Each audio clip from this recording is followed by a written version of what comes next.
solo con cantar, no basta solo con decir,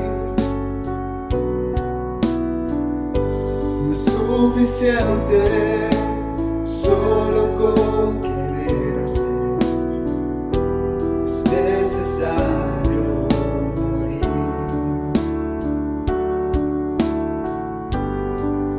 No basta solo con soñar, no basta solo con pedir, no es suficiente solo con querer tener, es necesario morir. Dame tu vida, esa clase de vida que sabes dar. Dame tu vida, no quiero vivir solo para ti. Dame tu vida, resucítame en ti. No quiero vivir solo para ti.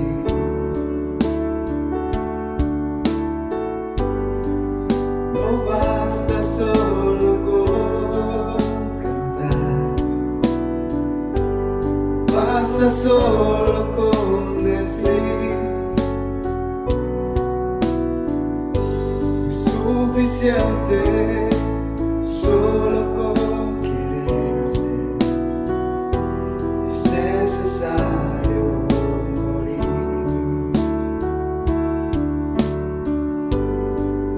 No basta solo con soñar,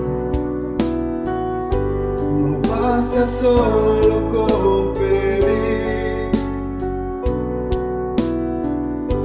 no es suficiente solo con querer tener, es necesario morir. Dame tu vida, esa clase de vida que sabes dar. Dame tu vida, yo quiero vivir solo para ti. Dame tu vida, resucítame en ti. Quiero vivir solo para ti. Dame tu vida, esa clase de vida que sabes dar. Dame tu vida, yo quiero vivir solo para ti. Dame tu vida, resucítame en ti. Quiero vivir solo para ti. Quiero vivir solo para ti. Quiero vivir solo para ti.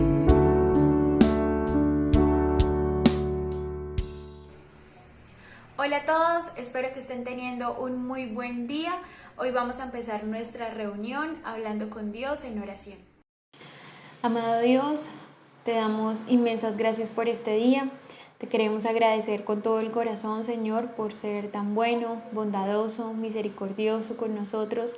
Gracias por cuidar de cada una de nuestras vidas, de nuestras familias. Y venimos esta tarde ante ti, Señor, porque queremos escuchar tu voz, porque queremos recibir tu consejo. Y te pedimos, Señor, que prepares nuestros corazones, que nos ayudes a estar atentos, listos, Señor, para oír lo que tú nos quieres decir esta tarde. Usa la enseñanza, habla a nuestros corazones, Señor, y te entregamos el resto de la tarde en tus manos. En el nombre de tu Hijo, nuestro Señor y Salvador Jesús. Amén.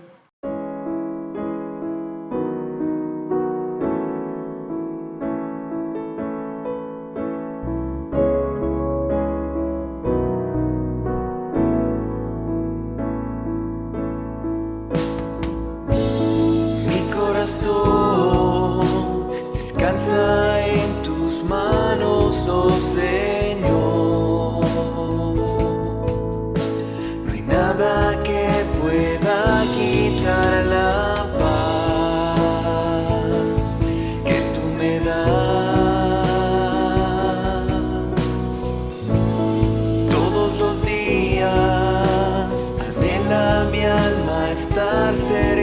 de ti.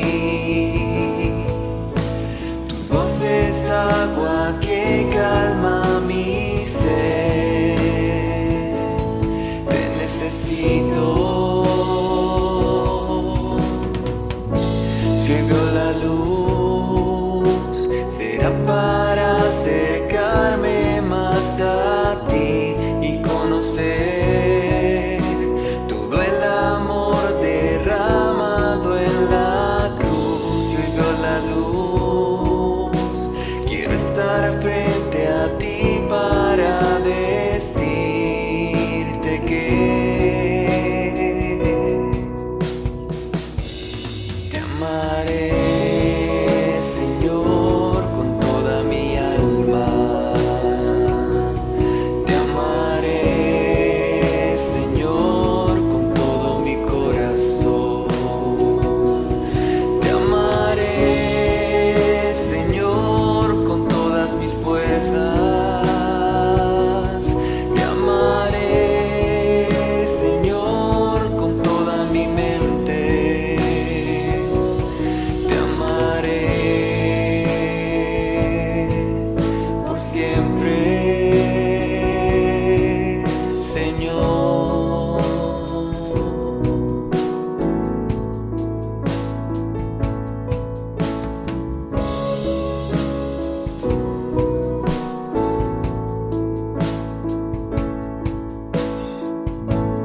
Mi corazón descansa en tus manos, oh Señor.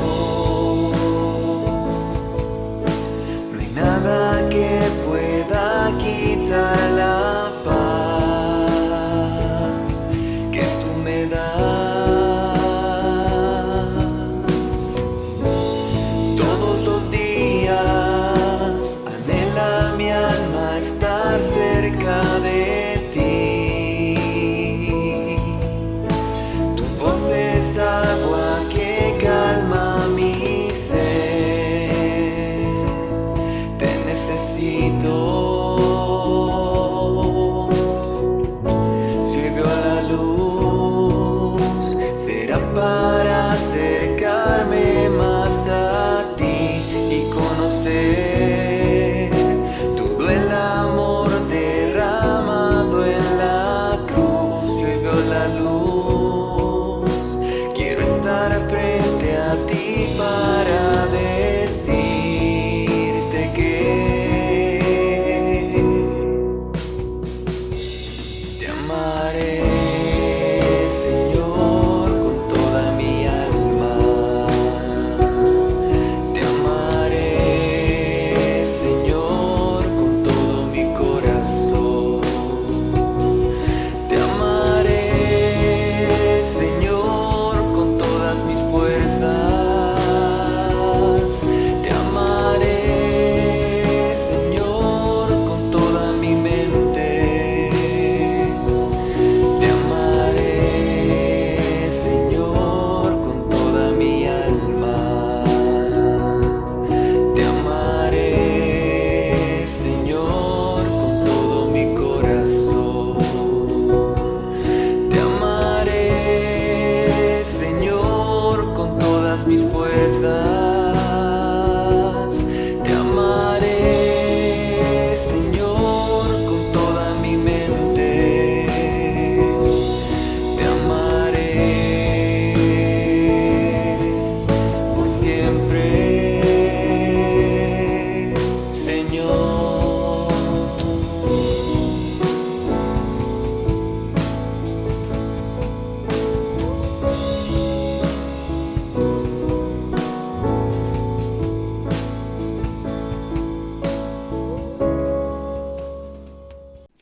Hola chicos, buenas tardes, qué alegría saludarlos, qué bueno que podamos estar aquí esta tarde todos juntos preparándonos para recibir esa enseñanza que Dios tiene para nuestras vidas. Sean todos bienvenidos a esta reunión de jóvenes.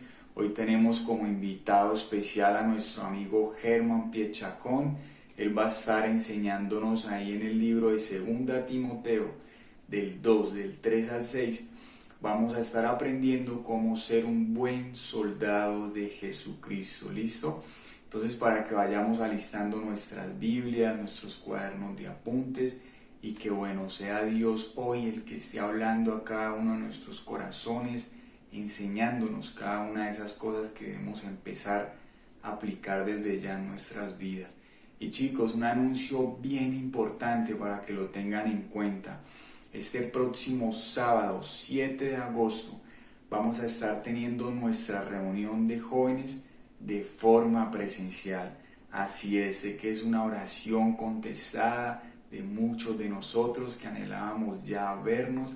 Entonces, para que lo tengan en cuenta, chicos, sábado 7 de agosto, para que estemos orando también, para que se pueda dar ese servicio de forma presencial, que vamos a estar ahí pues con todas las medidas de seguridad.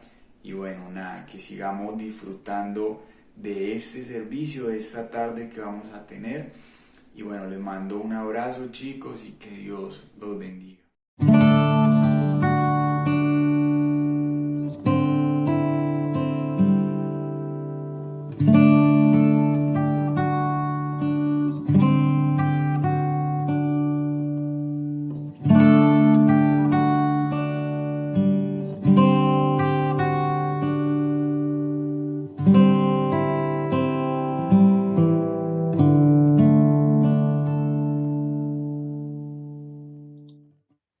Jóvenes, buenas tardes.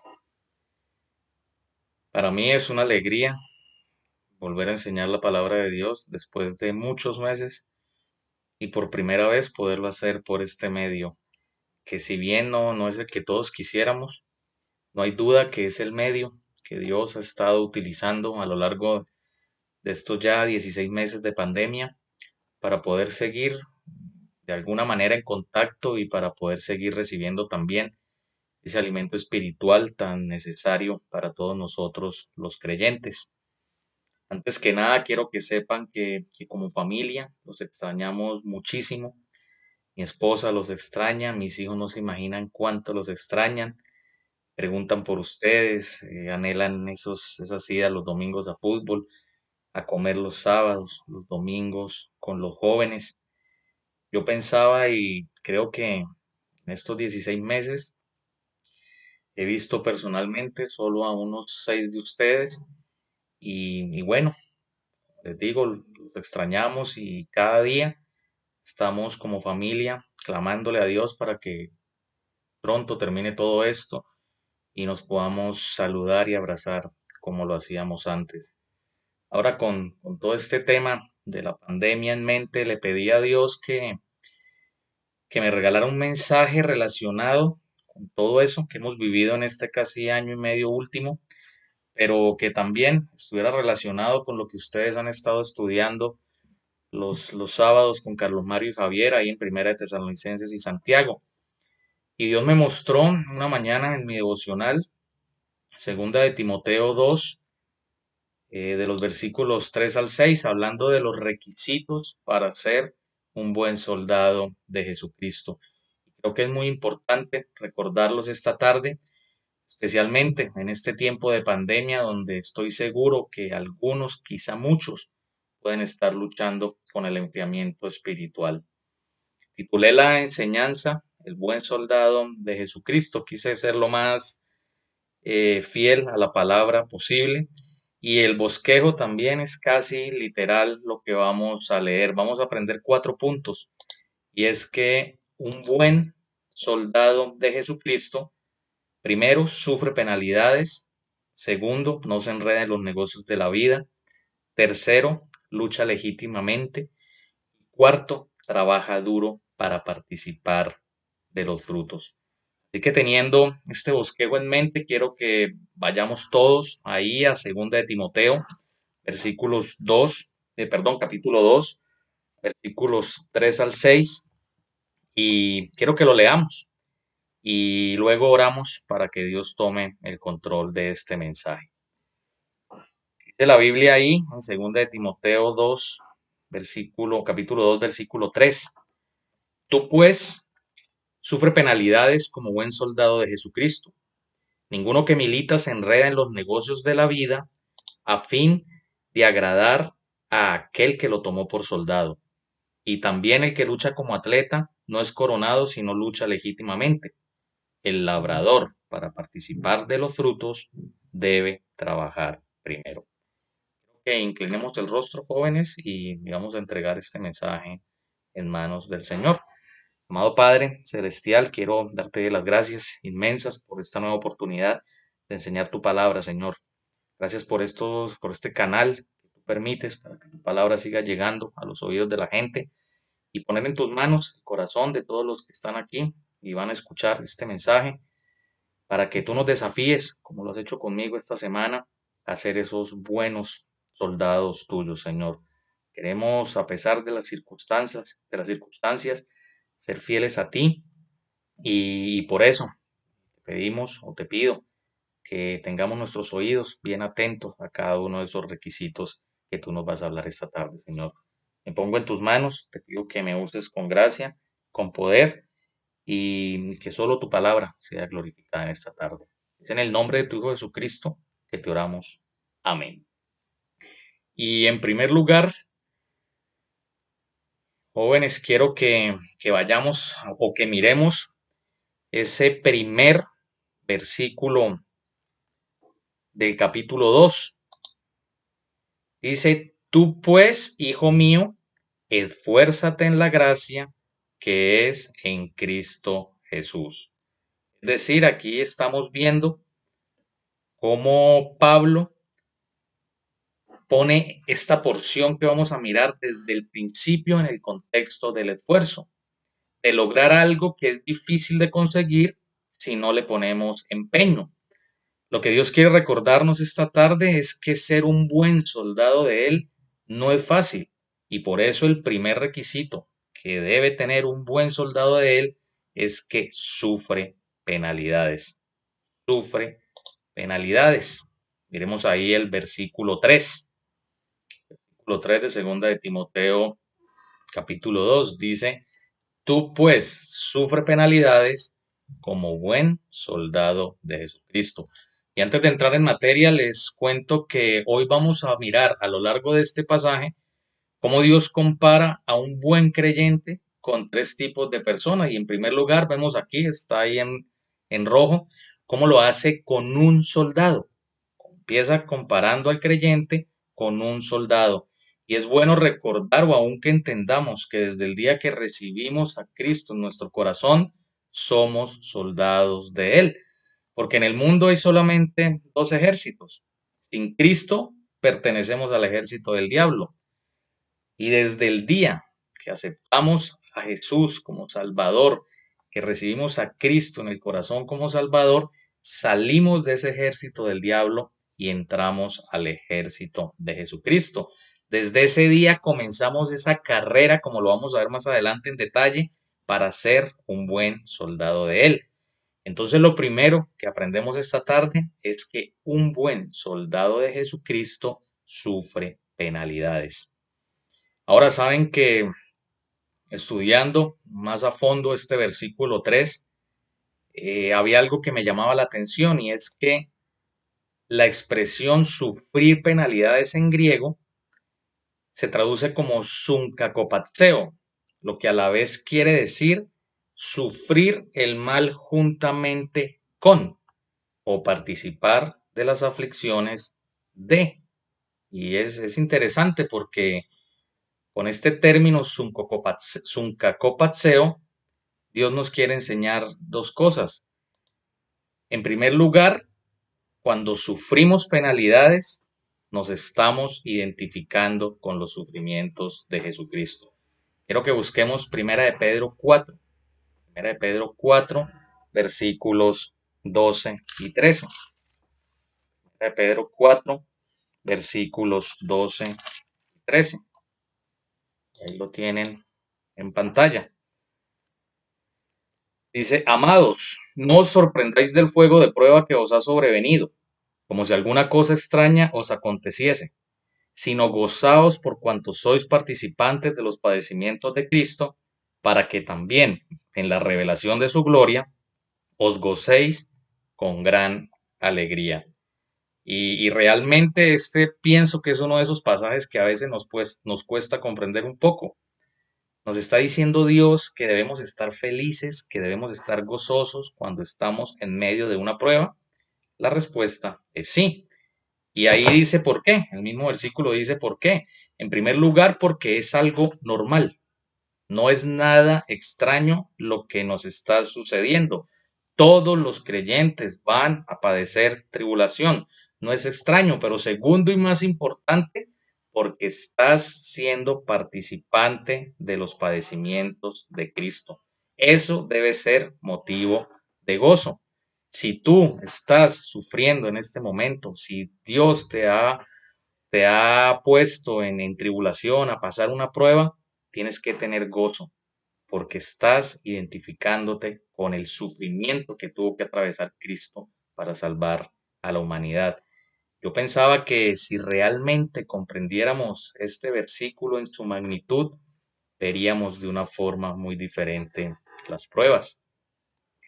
Ahora, lo segundo que nos enseña ese término suncacopatseo es que vamos a sufrir penalidades, pero Dios siempre estará con nosotros. Dios siempre estará contigo. Y encontraba por ahí, en alguna parte, alguien lo dijo, esta frase que pongo ahí en la presentación. Lo difícil no es la prueba, lo difícil es la actitud frente a la prueba. Yo creo que están de acuerdo conmigo en que una cosa es sufrir con Cristo en el corazón y otra cosa es hacerlo sin Cristo. Y pienso que ahí está una de las grandes diferencias entre tener a Cristo en el corazón y no tenerlo. Cristo nos cambia la actitud que tenemos frente a las dificultades. Cristo nos cambia la actitud que tenemos frente a las pruebas, porque la vida siempre nos va a traer dificultades de todo tipo, dificultades afectivas, dificultades económicas, en estos momentos dificultades de salud para muchísima gente, pérdida de seres queridos, pero no hay duda que si tenemos a Cristo en el corazón, hay una actitud diferente frente a la dificultad. Quiero que vayamos a Job capítulo 5, Job capítulo 5, versículos 17 al 19. Job capítulo 5, 17 al 19. Dice la palabra del Señor. He aquí bienaventurado es el hombre a quien Dios castiga. Y miren lo que empieza diciendo este versículo. Es afortunado el hombre a quien Dios prueba. Por tanto, no menospreciéis la corrección del Todopoderoso, porque Él es quien hace la llaga y Él la vendará. Él hiere y sus manos curan. En 6 tribulaciones te librará y en la séptima no te tocará el mal. Y es un pasaje bien bonito. Dios me lo mostró hace poco en un devocional y refleja lo que estamos hablando. En Cristo hay esperanza. Dios hace la llaga, pero Él mismo la venda. Nunca nos deja solos. En 6 ocasiones podremos sufrir. Cristo nos salvará, pero en la séptima no me tocará el mal, porque Cristo está conmigo. Un buen soldado de Jesucristo sufrirá penalidades, pero nunca estará solo porque Cristo es nuestra esperanza. Hay un pasaje que me encanta, a pesar del contexto un poco turbio en el que se da, y está en Segunda de Samuel. Creo que vayamos todos allá. Segunda de Samuel, capítulo 12, versículo 19 al 23. El contexto de este pasaje es la enfermedad y la posterior muerte del niño que David y Betsabé concibieron en adulterio. Por eso decía del contexto un poco turbio. Quiero que vayamos ahí al versículo 19. Dice la palabra del Señor. Lo pongo acá en la presentación. Dice la palabra de Dios. Mas David, viendo a sus siervos hablar entre sí, entendió que el niño había muerto. por lo que dijo David a sus siervos: ¿Ha muerto el niño? Y ellos respondieron: ha muerto. Entonces David se levantó de la tierra y se lavó y se ungió y cambió sus ropas y entró a la casa de Jehová y adoró. Después vino a su casa y pidió y le pusieron pan y comió. Y le dijeron sus siervos: ¿qué es esto que has hecho? Por el niño viviendo aún ayunabas y llorabas, y muerto él te levantaste y comiste pan. Y él respondió: viviendo aún el niño yo ayunaba y lloraba, diciendo: ¿quién sabe si Dios tendrá compasión de mí y vivirá el niño? Mas ahora que ha muerto, ¿para qué he de ayunar? ¿Podré yo hacerle volver? Yo voy a él, mas él no volverá a mí. Y es un tremendo pasaje y un tremendo ejemplo el que nos está dejando aquí el rey David. A pesar de esa forma poco oscura en el que, un poco no, bastante oscura en el que ese niño había sido concebido, David lo amaba, era su hijo. Y si leemos los versículos anteriores a esto que acabamos de leer, él estaba muy afectado emocionalmente por esa grave enfermedad que este niño estaba teniendo. Pero leemos aquí cómo una vez muere el niño, ¿cuál es la reacción que él tiene? Se limpia y adora a Dios. Piensen en eso. Se limpia, se lava, adora a Dios y después dice que aún pidió comida. Y fue tan impactante que aún sus mismos siervos no lo entendían. Le decían: pero ¿cómo así? Cuando el niño estaba enfermo, cuando el niño estaba vivo, tú estabas triste, ayunabas, llorabas, ¿y cómo es que ahora está muerto y tú estás tranquilo? Limpias, entras a adorar a Dios, pides comida. No lo entendemos, pero David sí lo entendía, y era porque toda su esperanza estaba en Dios. Él creía y entendía, como dice al final, que es tal vez lo más bonito de este versículo, que él algún día verá al niño en el cielo. Esa es su esperanza. Yo voy a él, dice, pero también entendía que por más que él hiciera, él no iba, el niño no iba a regresar a él. Esa es la actitud de un buen creyente, de un buen soldado de Cristo ante las dificultades. Ahora esto me hacía pensar cómo durante esta pandemia muchos de nosotros, si no todos, hemos tenido muy de cerca la muerte.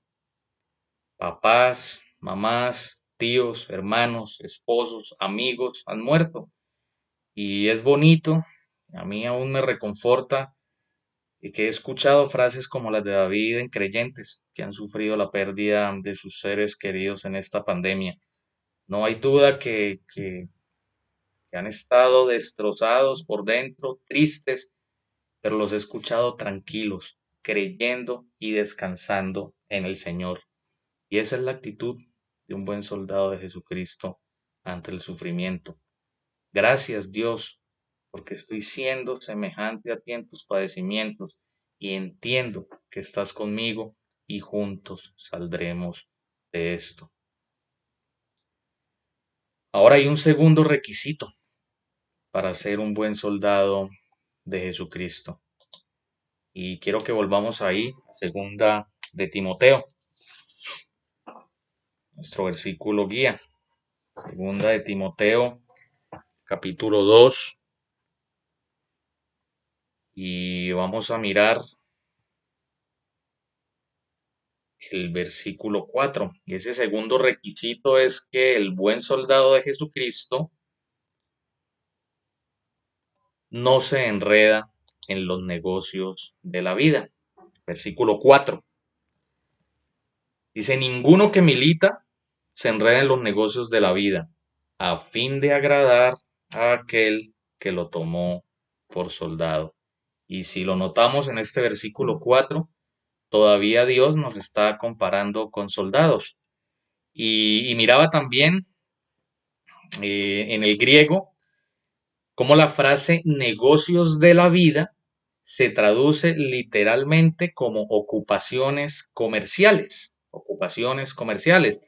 Es decir, que lo que Pablo está diciendo en este versículo hace directa referencia al dinero. Sin embargo, con esta expresión negocios de la vida podemos aprender dos cosas. Y lo primero es que un buen soldado de Jesucristo no debe enredarse en los negocios del mundo, como lo acabamos de ver. Literalmente, no te enredes con los negocios del mundo. Ningún creyente que quiera ser un buen soldado de Jesucristo debe involucrarse más de la cuenta con algún trabajo, algún negocio o alguna ocupación comercial que le impida servir a Dios como a Él le agradaría. Ningún creyente debe enredarse en nada de trabajo o de negocios que estorbe su relación con el Señor. Literal lo que está diciendo el pasaje. Y no sé si lo entendemos, pero el enredo es algo de lo que cuesta salir. Yo recordaba cómo este último diciembre encontré una caja con unas luces navideñas que estaban guardadas hace mucho tiempo. Nunca las habíamos utilizado, una cajita llena de luces. Entonces se me ocurrió de esas luces que se le ponen al árbol de Navidad. Y se me ocurrió la buena idea de ponerlas en el borde de las paredes a lo largo de toda la casa, de la sala y del pasillo que conduce a los cuartos. Ahora, cuando las saqué de la caja, no se imaginan el enredo en el que estaban y el tiempo que me tomó poder desenredar todo eso y ponerlas. Es algo más o menos como lo que están viendo en esta ilustración, pero multiplicado por 5. Un total enredo y un gran tiempo el que me demoré en desenredarla para poderlas poner. ¿Y por qué cuento esto? Para que ilustremos que así son los enredos. Esto es un enredo. Cuesta salir de ellos. Y más cuando esos enredos tienen que ver con dinero. Quiero que busquemos Primera de Timoteo 6, ahí unas páginas atrás de nuestro versículo guía. Primera de Timoteo 6 y vamos a mirar los versículos 9 y 10.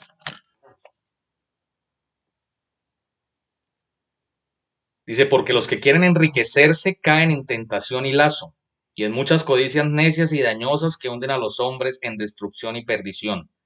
Porque raíz de todos los males es el amor al dinero, el cual codiciando algunos se extraviaron de la fe y fueron traspasados de muchos dolores. Y miren la perfecta que es la Biblia. Este versículo que acabamos de leer es tal vez el versículo que más claro habla acerca de los peligros del amor al dinero. Y dice que el amar al dinero nos hace caer en lazo. Y qué casualidad, ¿cierto? ¿Para qué se usan los lazos? Para amarrar, para enredar. Y eso es lo que produce el amor al dinero. Codicias, cosas malas que nos enredan. Y este versículo dice más.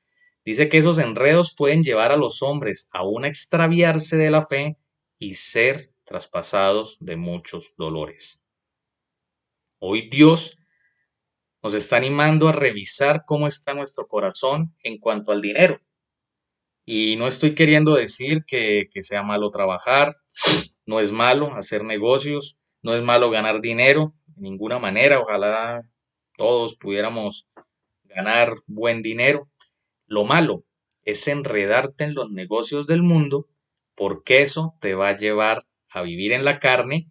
Y dice Romanos 8:8, y ahí lo tenemos en la pantalla, que los que viven según la carne no pueden agradar a Dios. Los que viven según la carne no pueden agradar a Dios. Si tú te enredas con los negocios del mundo, de ninguna manera vas a poder agradar a aquel que te tomó por soldado, como dice el versículo.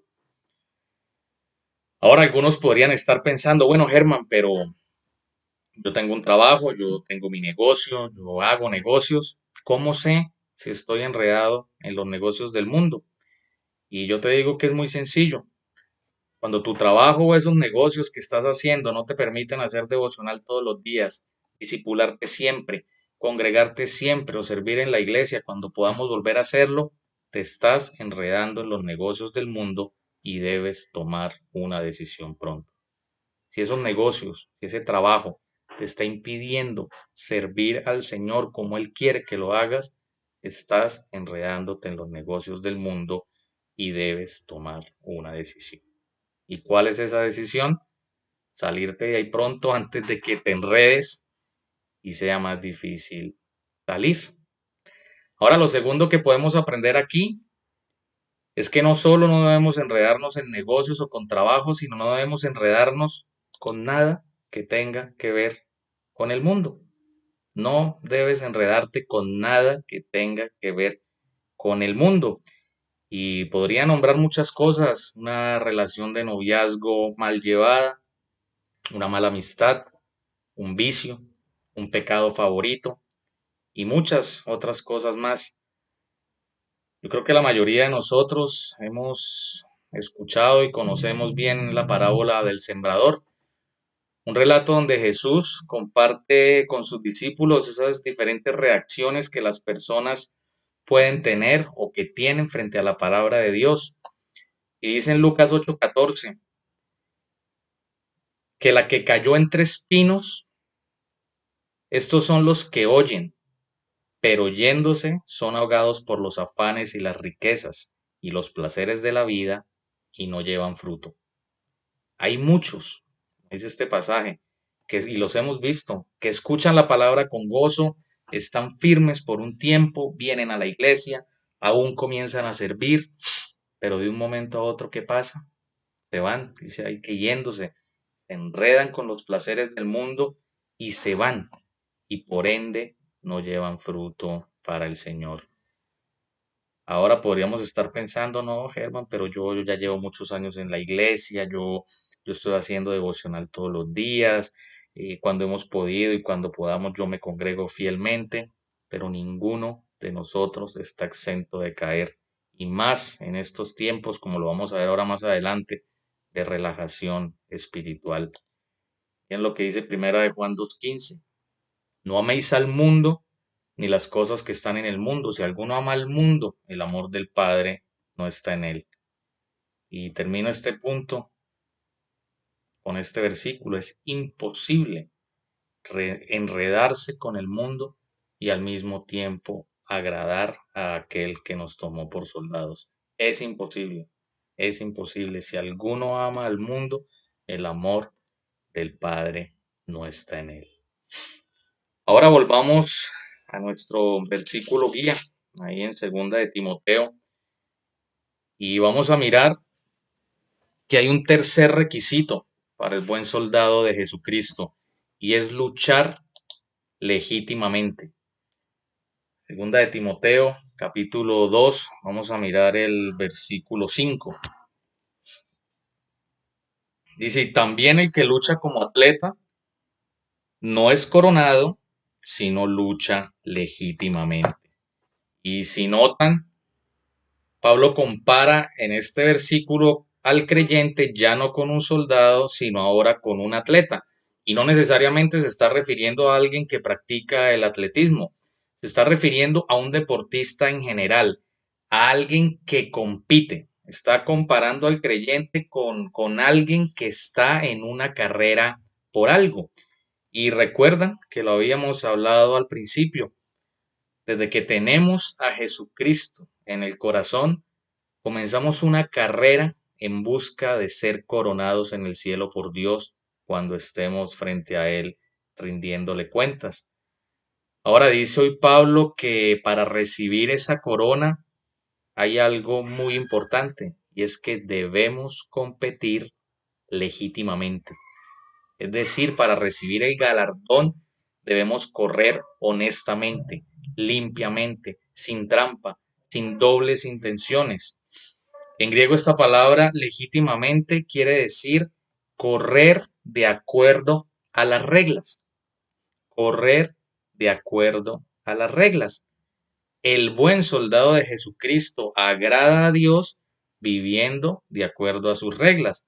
Y como lo vimos en el punto anterior, su enfoque está en agradar a quien lo tomó por soldado, en agradar únicamente a Jesucristo. Quiero que busquemos Gálatas. Gálatas capítulo 1,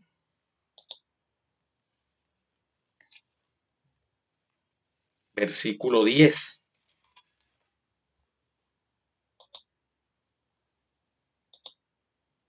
Gálatas 1, versículo 10. Dice la Biblia, pues busco ahora el favor de los hombres o el de Dios. ¿O trato de agradar a los hombres?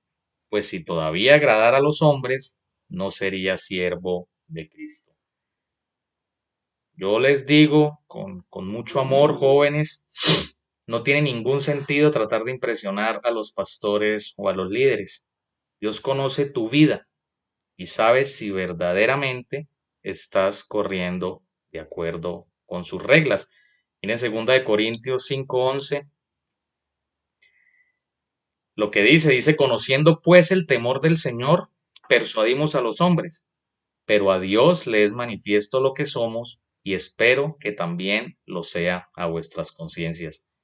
¿Qué está diciendo este versículo? Puedes esforzarte tratando de impresionar a la gente, aún puedes lograrlo, impresionarlos, persuadirlos, pero finalmente Dios y tu conciencia saben realmente quién eres y lo que haces cuando nadie te ve.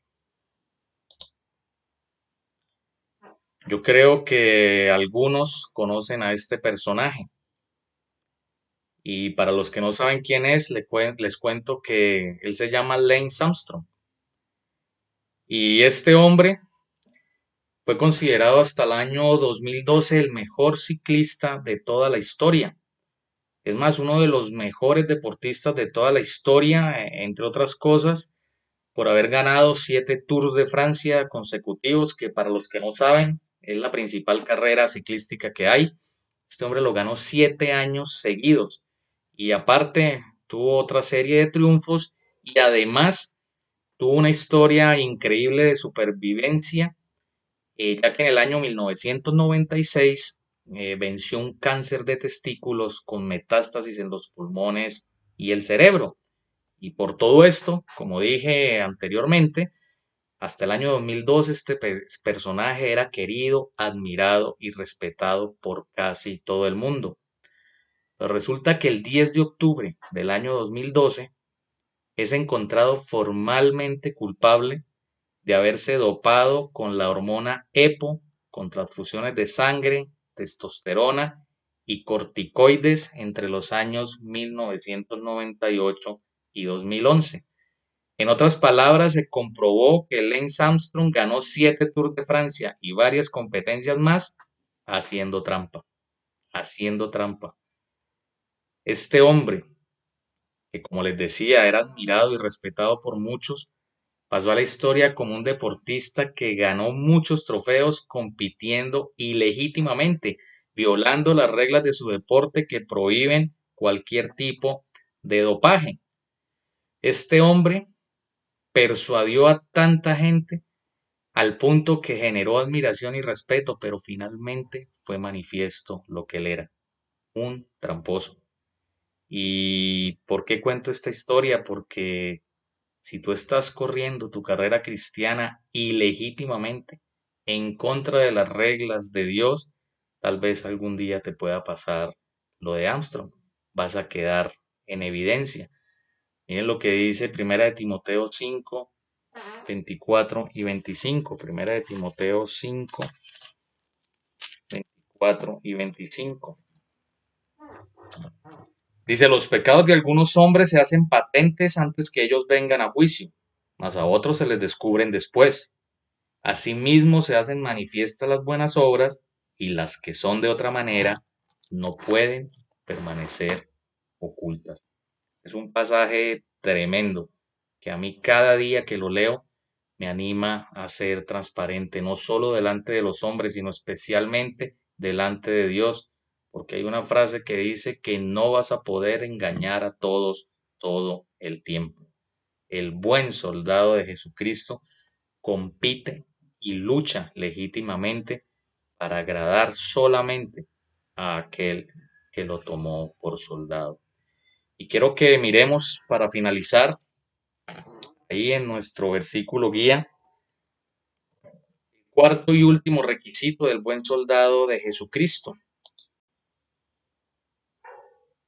Y ese cuarto requisito es que trabaja duro para participar de los frutos. Versículo 6. Dice la Biblia,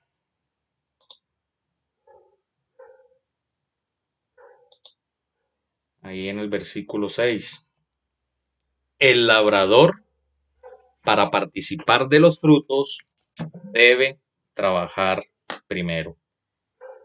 Y en este versículo 6 encontramos una última comparación que hace el apóstol Pablo. Ya comparó al creyente con un soldado, luego lo comparó con un atleta y ahora lo hace con un labrador. Y creo que muchos hemos escuchado que este es un versículo que usamos con frecuencia para referirnos al trabajo secular, es decir, a nuestro trabajo en el mundo. Y no está mal la interpretación, en el sentido de que si quieres recibir un pago en dinero, debes trabajar primero. Es un pasaje que con frecuencia se usa para exhortar a no ser holgazanes ni perezosos, más bien a trabajar, y es válida esa aplicación. Pero si miramos el contexto de lo que estamos hablando, realmente estamos hablando en un contexto espiritual.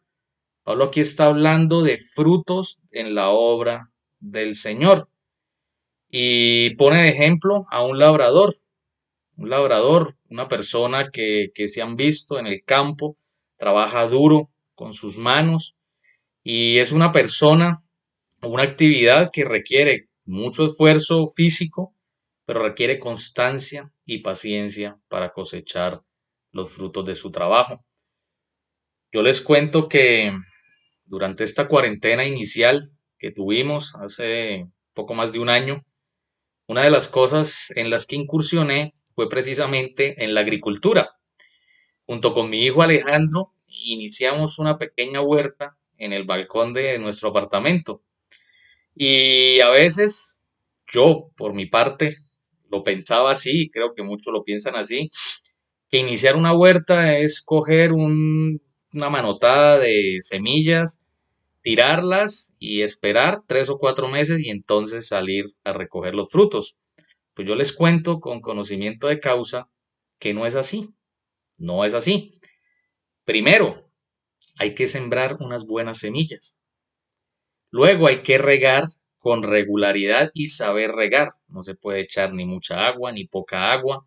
Debe ser a determinada hora del día. Luego hay que estar pendiente de las plagas, que no se imaginan, no sé si será aquí por el lugar donde vivo, pero la cantidad de plagas que hay, pulgones, piojos, caracoles, bueno, en fin, hongos, una cantidad de cosas. También hay que estar podando las plantas, quitando la mala hierba.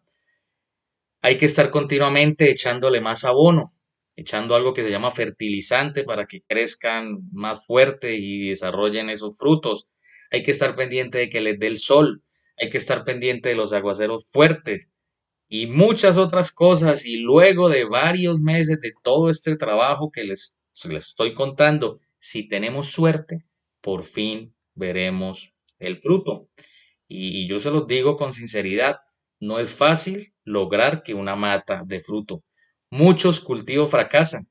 Nosotros hemos sembrado una cantidad de cosas que en las que hemos fracasado. Muchas semillas no germinan, otras no crecen, otras se las comen las plagas, caen aguaceros y las dañan. En fin, hay que trabajar para obtener fruto. Y pongo este ejemplo para ilustrar que así es en la obra del Señor.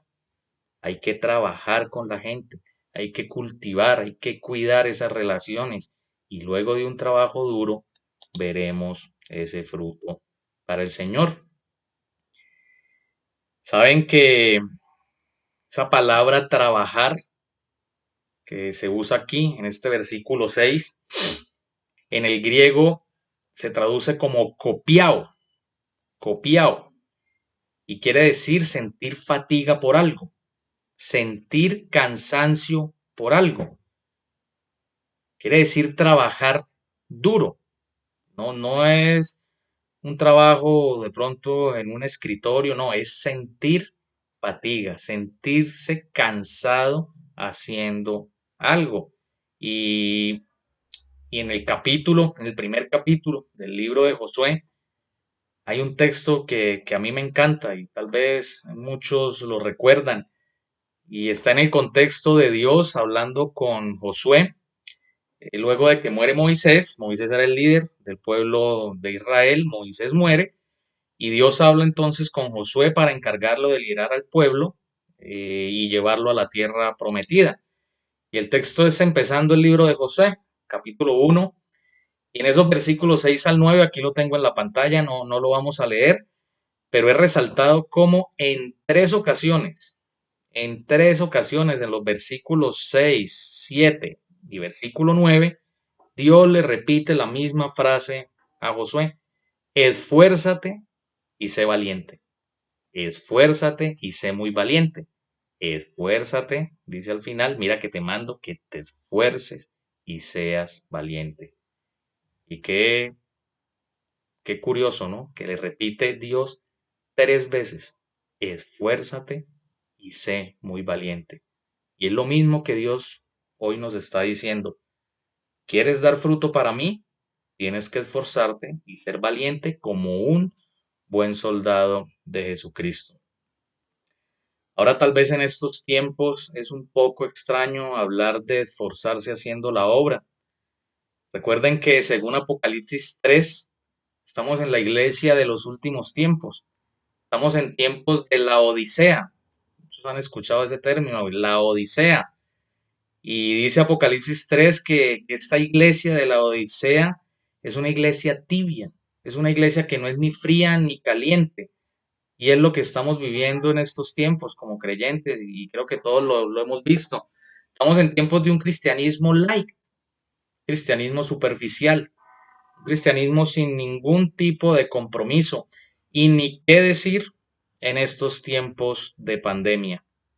Yo me atrevo a decir, sin temor a equivocarme, que nunca en la historia de la humanidad la iglesia había estado tan cómoda como está en estos días. Ya ni siquiera hay que ir al local. Ahora en pijama tal vez, acostados en la cama, prendemos el computador y con un clic entramos al servicio dominical.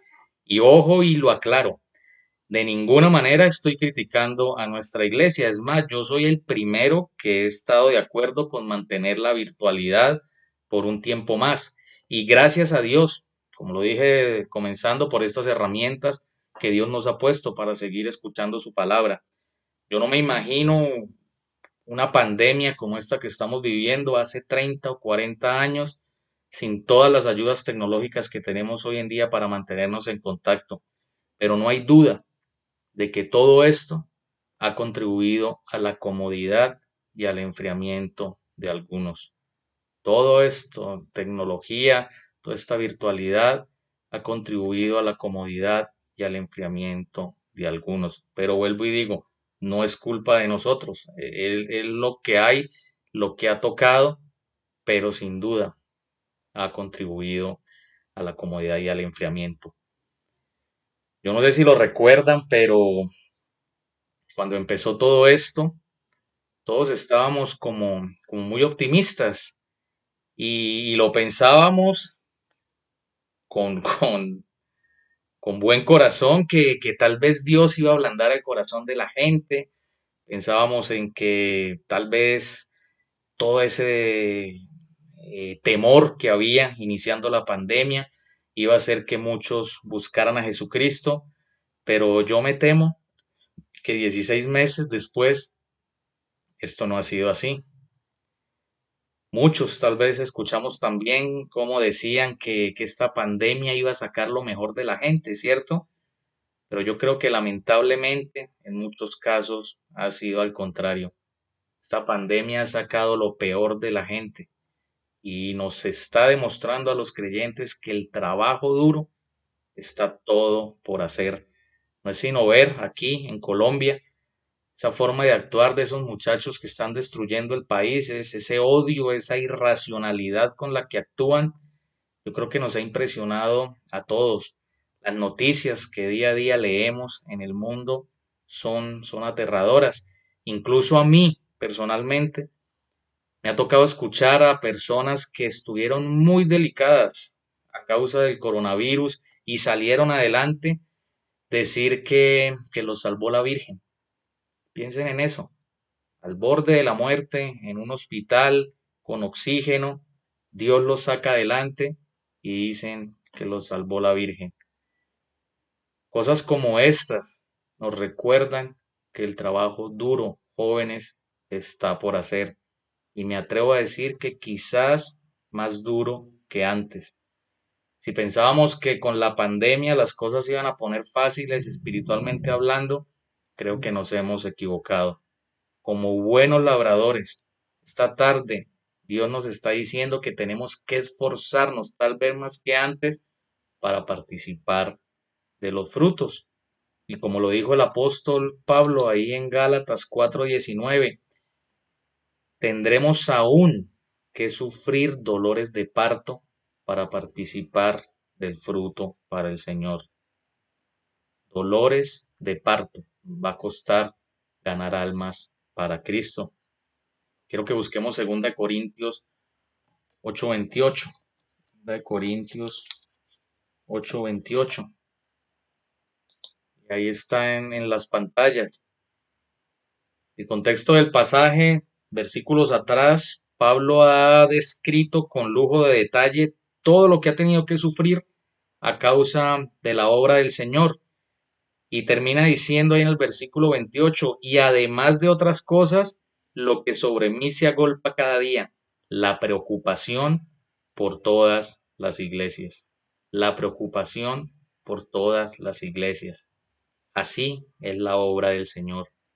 Hay que trabajar, hay que aguantar preocupaciones, hay que soportar dolor, pero finalmente se verá el fruto para el Señor.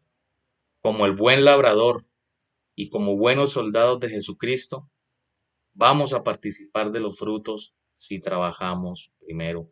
Yo estoy convencido y le creo a Dios que esto es así. Hay que trabajar y veremos el fruto espiritual para Él. Concluyendo, jóvenes, recordaba una palabra que decía mucho mi papá y es la palabra mediocre. Ahora no me la decía a mí, pero él la usaba mucho, mediocre. Y hoy Dios nos ha enseñado por medio del apóstol Pablo 4 requisitos para no ser un creyente mediocre, para ser más bien un buen soldado de Jesucristo. Y yo les confieso que en algunas áreas de mi vida fui un mediocre. Por ejemplo, para el estudio, nunca me gustó y fui un mediocre. Pero hoy en día tengo muy claro que no quiero ser un creyente mediocre. Quiero ser un buen soldado de Cristo, que sufre penalidades, que no se enreda en los negocios de la vida, que lucha legítimamente y que trabaja duro para participar de los frutos. Ahora, si tú estás escuchando esta enseñanza y aún no eres parte del ejército de Jesucristo, quédate unos minutos más y por medio de un corto video entenderás cómo empezar tu carrera para ser un buen soldado de Jesucristo. Quiero, jóvenes, que inclinemos el rostro y vamos a terminar esta tarde orando. Señor, gracias te doy por tu palabra perfecta y clara. Y solo me resta orarte, Señor, por mi corazón y el corazón de todas las personas que han escuchado esta enseñanza, Señor. Yo te ruego hoy que nos hagas unos buenos soldados tuyos, Señor, unos soldados fieles. Hoy te pido que nos ayudes a soportar las aflicciones, Señor. Ayúdanos a no enredarnos con nada que tenga que ver con este mundo, a no amar nada del mundo más que lo que te amamos a ti. Ayúdanos también a ser transparentes delante de ti, a luchar legítimamente esta carrera que estamos llevando por agradarte a ti. Y te pedimos también que nos hagas diligentes como buenos labradores para trabajar arduamente, fuertemente y fielmente por alcanzar ese fruto para ti, Señor. Y orarte como siempre, como lo llevamos haciendo por muchos meses, para que de una vez por todas esta pandemia termine, volvamos a la normalidad y podamos volver a vernos cara a cara y a saludarnos y abrazarnos como, como buenos hermanos de Jesucristo, como buenos hermanos en Jesucristo, Señor.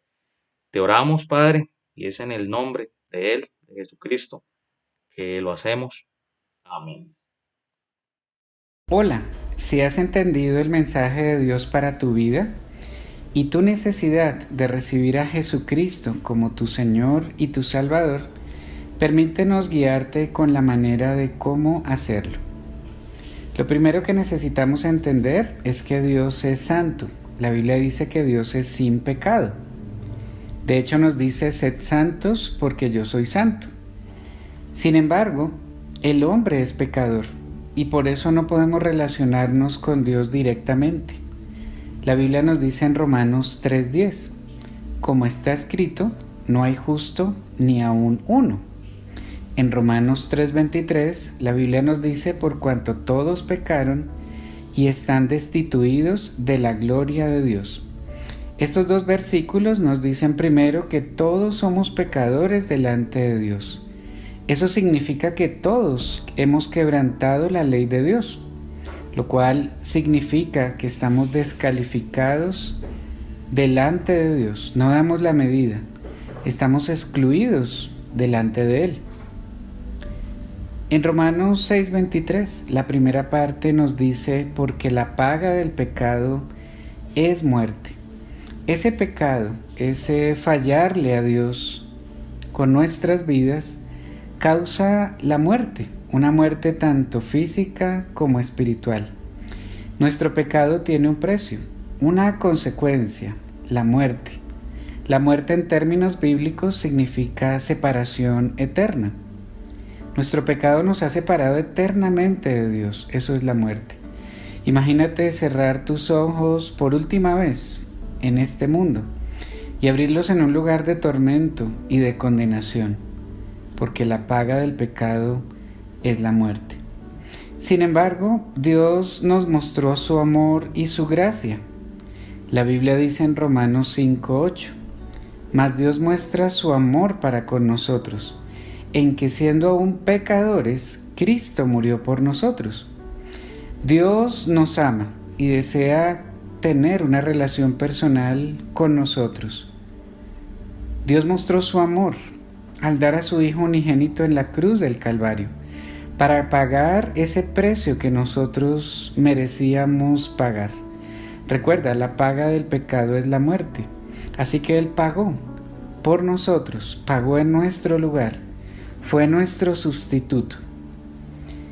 En Romanos 6:23, terminando de leer el versículo completo, nos dice, mas la dádiva de Dios es vida eterna en Cristo Jesús, Señor nuestro.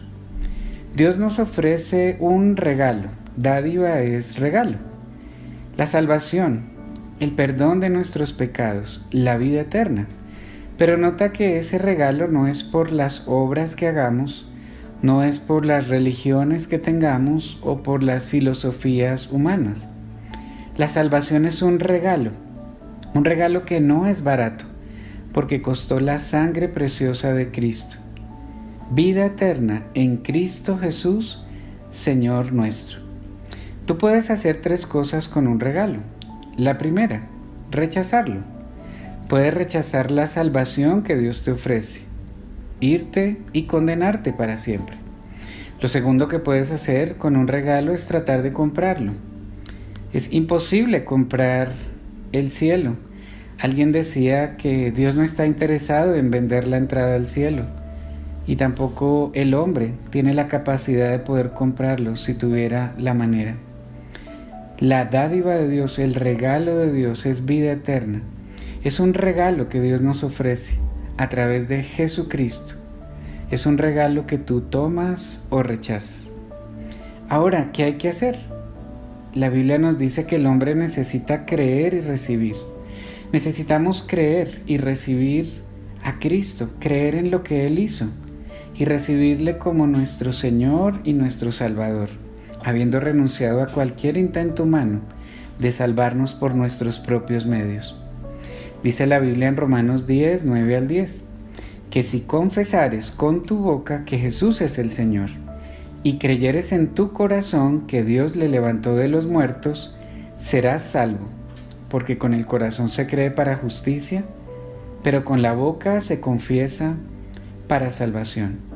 Nota que nos dice que hay que confesar con nuestras bocas, creyendo con todo el corazón, primero que Jesús es el Señor, que Él es Dios, que no existe nadie más. Él es nuestro Señor. Y que sea el Señor ahora de nuestras vidas. Creer con todo el corazón que fue muerto, fue sepultado y resucitó al tercer día. Y depositamos toda nuestra confianza en esa obra perfecta y preciosa por nosotros. La Biblia nos dice en Juan 1:12, mas a todos los que le recibieron, a los que creen en su nombre, les dio potestad de ser hechos hijos de Dios. Y la invitación es a que recibas a Cristo, recibas al Hijo de Dios, recibas el regalo de la salvación, entendiendo tu gran necesidad. Y la Biblia nos promete que todo aquel que le recibe, al que cree en su nombre, le da el derecho, le da el privilegio, le da el poder de ser un hijo de Dios. Es creer con todo tu corazón que Cristo, Jesucristo, el Señor, pagó el precio de tus pecados, precio que tú y yo merecíamos pagar. Es entregarle tu vida al Señor y aceptarlo en tu corazón como tu único y suficiente Salvador. Ahora, si tú has entendido, si entiendes que estás perdido en tus pecados y que tu única opción es Jesucristo y no hay más, el paso siguiente es hacerlo Señor y Salvador de tu vida. Tú puedes hacerlo en cualquier momento. Luego de esta grabación, puedes inclinar tu cabeza y hablar con Dios y pedirle perdón por tus pecados, pedirle que entre a tu vida y recibirlo como tu Señor y tu Salvador. O si deseas, puedes hacer esta oración conmigo. Oración que muchos de nosotros hicimos hace un tiempo. Ahora la oración no es mágica, tampoco es una oración que por repetirla varias veces, no. Es tu corazón delante de Dios. Si deseas puedes hacerlo. Te podemos guiar con las palabras. Son palabras de tu corazón delante de Dios. Dile a Dios lo siguiente, si lo deseas hacer en este momento. Amado Padre Celestial, reconozco que soy un pecador perdido y que no puedo hacer nada para salvarme por mis propios medios. Te pido que me perdones. Creo con todo mi corazón que Jesucristo murió en la cruz, derramando su sangre para pagar por mis pecados y que resucitó, demostrando ser Dios. El día de hoy, y tan consciente como estoy, te abro la puerta de mi corazón. Te recibo como mi Señor y como mi Salvador personal. Gracias por este regalo tan grande. Dame entendimiento para seguirte. Que cada día aumentes mi fe y transformes mi vida. Te lo pido en el nombre de Jesucristo. Amén. Si tú oraste, háznoslo saber. Habla con las personas que te han invitado o te hicieron llegar esta grabación. Estamos para servirte, para cuidarte, para guiarte en los siguientes pasos a dar para que crezcas y seas obviamente la persona que Dios quiere que seas. Háznoslo saber para poderte guiar con los pasos a tomar. Un abrazo grande.